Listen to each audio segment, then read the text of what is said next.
গুগলে চলে যাওয়ার পর সার্চ করব অ্যাডোবি পডকাস্ট, তারপরে একদম প্রথমের যে লিঙ্কটা সেখানে ট্যাপ করব। নেটওয়ার্ক ভালো দেখে কিন্তু এই এডিট গুলো করতে হয়, স্লো নেটওয়ার্কে কিন্তু হবে না। এমন একটা পেজ তোমরা দেখতে পারবে, তারপরে থ্রি ডটে ক্লিক করে একদম যে উপরে অপশনটা রয়েছে ইনহ্যান্স স্পিচ সেখানে ক্লিক করতে হবে।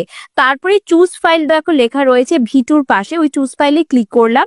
নিচে তিনটে অপশন এসছে, এখানে একদম থার্ড নম্বর যে অপশনটা রয়েছে মিডিয়া পিকার, ওখানে ক্লিক করব। তারপর দেখো একদম উপরে রয়েছে ইমেজের পাশে অডিও লেখাটা, সেই অডিওতে ক্লিক করার পর আমি যে কিছুক্ষণ আগে ভিডিও টু অডিও ট্রান্সফার করলাম প্রথমেই কিন্তু একদম চলে এসছে, তো সেটা আমি ট্যাপ করে সিলেক্ট করে নেব। তারপর কিছুক্ষণ টাইম লাগবে, দেখো এখানে আপলোডিং লেখা উঠছে, মানে তোমার যে ভিডিও টু অডিও করেছিলে সেই ভয়েসটার আশেপাশে যে ব্যাকগ্রাউন্ড সাউন্ড গুলো ছিল সেগুলো কিন্তু অটোমেটিক রিমুভ হচ্ছে। কিছুক্ষণ ওয়েট করার পর দেখতে পারবে এমন একটা পেজ তোমাদের সঙ্গে খুলে আসছে। তারপরে নিচে যে ডাউনলোড লেখা রয়েছে সেই ডাউনলোড লেখায় যদি তুমি ক্লিক করো তাহলে কিন্তু সেই ভয়েসটা কিন্তু ডাউনলোড হয়ে যাবে। আশা করি তোমরা উপরে দেখতেই পাচ্ছ ডাউনলোডিং ফাইল, মানে ডাউনলোড হচ্ছে। আমার কিন্তু অডিওটা ডাউনলোড করা কমপ্লিট, এটা কিন্তু অটোমেটিক হয়ে যাচ্ছে আর অটোমেটিক এটা অডিও সেকশনে সেভ হয়ে যাবে। আবার এডিট অ্যাপে চলে আসলাম, যে ভিডিওটার ভয়েসটা আমি এডিট করব সেই ভিডিওটা সিলেক্ট করে নিলাম। তারপর এই ভিডিওটার মেন ভয়েসটা কিন্তু আমি পুরো জিরো করে দিই, তারপর যে ভয়েসটা এডিট করলাম সেই ভয়েসটা আমি অ্যাড করে দিই। সাউন্ড বলে অপশনটি ক্লিক করার পর সেই ভয়েসটা আমি সিলেক্ট করে নিলাম, মানে যেই ভয়েসটা আমি তোমাদেরকে এডিট করা দেখালাম। এখন হয়তো ভিডিওটা দেখতে তোমাদের অনেক বেশি কঠিন লাগছে, যখন নিজে ট্রাই করবে এই ভিডিওটা দেখে দেখে তখন কিন্তু অনেক বেশি